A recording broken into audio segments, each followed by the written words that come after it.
Welcome to the Green Room. I'm Jacob Yarrow, Executive Director of the Green Music Center, and I'm here in my office at the Green Music Center on the campus of Sonoma State University. We created the Green Room in 2020 to be our online series while the pandemic prevented in-person performances. And we are continuing it in 2021 to offer some insight into the work of artists who will be performing here in coming months. In this episode, we talk with musician, performer, and spiritual guide Michael Mwenso, whose band, Mwenso The Shakes, will return to the Green Music Center on Saturday, October 16th to perform their program, Love Will Be the Only Weapon. Thanks to Redwood Credit Union for their support of Mwenso The Shakes concert on Saturday, October 16th at 7:30 p.m. in Weill Hall. And big thanks to you for supporting the Green and joining us in the Green Room. The following interview consists of excerpts from a longer program that we recorded earlier this year. We look forward to seeing you at the Green Music Center at Mwenso The Shakes on October 16th. Michael Mwenso, welcome back to the Green Room. Thank you. So good to see you and be here with you. And, it's always exciting to connect with you, so I'm always looking forward to it. Well, we're thrilled to be here with you. This is the 4th episode of your Black Music series. We've covered a lot of topics in the first 3 and learned quite a lot about you in that time and also a lot of other people. But the focus has really been on those guests that you've interviewed.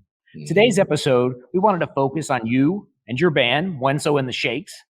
We want to get to know you better and your style of music better. We're going to watch some videos of the band. But first, let's start with a little bit about your fascinating background. Tell us about your upbringing.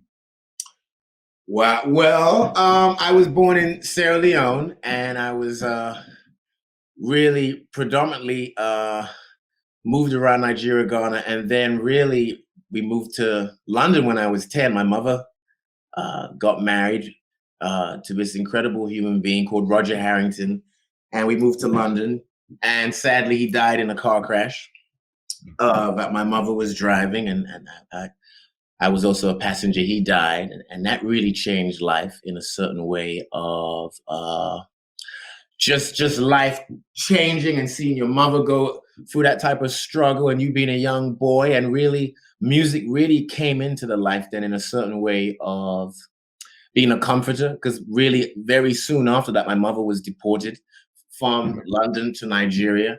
So this incredible man came into our lives too, a little bit before that, who really became like a father figure for me. His name was Thomas Blowwood. He was my mother's first original landlord when she came to London in the late 1970s. He was this incredible white man that loved Black music, who took it upon himself to look after this young child, who he didn't know really, but because, he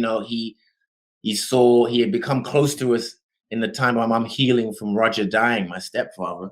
And he took it upon himself to look after me. He loved Black music. When he was younger, went to see Gladys Knight, Ray Charles, James Brown, B.B. King. And when I started living with him, I kind of re-enlightened his life in a certain way. And he had someone he could go see B.B. King with. He had someone he could go see Ray Charles with. He had someone he could share all that music he collected over years and years, record collection. And that really was the beginning, the seed of me really wanting to get deep into Afro-American music, and also kind of really starting to develop these little relationships with musicians, one of them being James Brown, being able to meet B.B. King, being able to be around someone like Ray Charles for a little bit. All the jazz musicians, Ronnie Scott comes in this time too. My mother went there in the late 1970s to the discotheque to dance with Roy Ayers and stuff like that. And then I was getting into this jazz years later. So because she knew the staff members there, I could start going to see jazz at 11, 12 years old. So I got to see I'm very blessed because I got to see the last period, I think, of the great Mount Rushmore. I got to see Betty Carter. I got to see Tommy Flanagan. I got to see Elvin Jones. I got to see Benny Carter. I got to see so many musicians that by the next 10 years after that, you say, I'm starting to check music, 1999, 1998. 10 years later, all those people are dead. So I was very lucky to see that last real holistic crew of Black music, B.B. King, Betty Carter, all Black, Bobby Bland. And that really enabled me to have this real deeper appreciation for the music, because I was able to, a lot of them ask them questions, be around them, and see them. And that really kind of put an energy within me. And then, of course, years later, getting to meet Wynton Marsalis was a dream, and also having the opportunity to get to know him. And years later, working at Ronnie Scott's, I developed this community there, and he came to perform there, and then asked me to come to Jazz at Lincoln Center, and that's how I came to New York. Started being in the community, developing a community through curation and programming and performing. And then the band Mwenso The Shakes grew out of that. Many bands grew out of that period of time. It was when we all were developing, but the band grew out of that period. And then that's how Mwenso The Shakes really developed. And then once leaving Jazz at Lincoln Center, then here we are in front of you. Excellent. So where is the band based? Well, we all really now are based in Harlem, except for me. I'm up in cold, snowing Buffalo, but I love it too. It's a funky vibe. But really all based in Harlem. We all live in that radius about 20, 25 minutes. Yeah. It's excellent. The first time you were here on this stage was with your performance of the Harlem 100, which brought forward great tunes from the Harlem Renaissance into the current moment. It was a great time. Thank you. Are there any key moments with the band that's helped to create who you are, or even where'd you get the name? Why is it The Shakes? Well, like all communities, we have a language, and there's words that many of us say. Not even people that are not even in the band, but musicians who are just connected to this community that got created. We have words we say, and shakes was a word that we used even way back Ronnie Scott's times, and it just became. It means everything is everything, and that's what we call the band. Excellent. Can you use the word in a sentence? Oh yeah, many sentences. Like what was that shake that was going on down there last night? It wasn't really, it could be it could be anything. That wasn't shaking. Did you see that? It's really, the word it's rhythm and sound, and that's how you know what it really means. Mm-hmm. Right. It's a tone of voice, and it's like a pronoun. It stands in for all sorts of other things. Right. I don't know what that shake was. Well, the band definitely shakes. There's no doubt about that. When you were young, you mentioned James Brown. It seems like he kind of took you under his wing a little bit. What was that like? How does something like that happen? Well, you stalk him. But no, I mean, I really did. I did that for all the people. B.B. King, I stalked him for years. Went all the way up to Scotland with my trombone. Can I come on stage with you tonight? No, you can't. But I love you. But no, James Brown was the same thing. It was like, it took 3 years to get James Brown. I met him 1 year, kissed him on the cheek. It was a vibe. It was like, nice to meet you, son. Second year, same thing. Third year, I told my mom, let's go to the sound check and meet the band at the airport, because through those years we were getting close to the band. We went to the sound check. Mr. Brown was there. I mean, this story is, and he's playing the organ. And then, I go up to him, Mr. Brown, James Brown thought he could play organ. So there's some funky albums that happened. And I mentioned one of them. He got some mention. So then I go up to him and say, I bet you don't remember Devil's Den. He said, what you know about that, son? I said, Devil's. And then I start playing the organ. He said, you don't know what you're doing. He forgets about me. He starts going through this blues that he ripped off called that he stole from Clifford Brown, Blues Walk, and he calls it something else. It's like, all right, Mr. Brown. And then, so he's playing it. I'm still on the organ there. I think he's forgot about me. He just goes like this, bah, looks at me. I'm like, volume pedal, play a little solo, boo, boo, boo, blues. He starts the band. What do you say your name is again? Michael Mwenso. What do you say? What's your name again? Michael, come down. I came down. I can do the splits too. Pew, pew, 2 splits. He went, what? He said, can you sing? I said, yes. He said, what do you want to sing? Give it up, turn it loose. I start doing the splits, the mashed potato, the camel walk, the boogaloo. James Brown is going crazy. He's going crazy. He stops the band. You got a suit? Yes, sir. You coming on stage tonight. And that was it. And then for the next 1, 2, 3, 4 years before I started getting too tall, he'd let me come on stage and sing and dance and play the trombone sometimes. And it was one of the greatest experiences of my life to know someone like him. Yeah. That's a remarkable story. And you can certainly I can think we can see a James Brown, like a Godfather sort of feel to some of the performances we're Oh about yeah, to watch, right? yeah, Like in yeah, your own performance yeah, approach. It's so yeah. great. Mhm, And I wanted to ask you about giving labels to music. It's something mhm. that, I mean, as a society, we sort of love to do. And, streaming services and back in the day, record stores, you have to organize things around genre, right? And I wonder how you classify this music.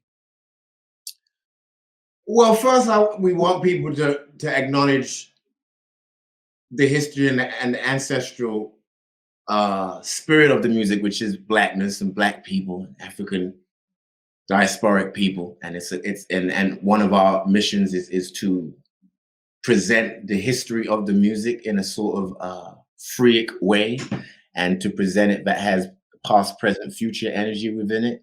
So to play the music that we love, to deal with the music of the blues and the jazz and the James Brown, the Duke Ellingtons and the Count Basies and the Fats Wallers and the Stevie Wonders and everybody that you love, and to combine it in a certain way that is free, so that you are paying respect, you are honoring, but you're also giving your own identity to it. And with that in mind, once we know that it's black music, we want to take that too away and say that we want it to just be seen as joyful music, or enriching music, uplifting music.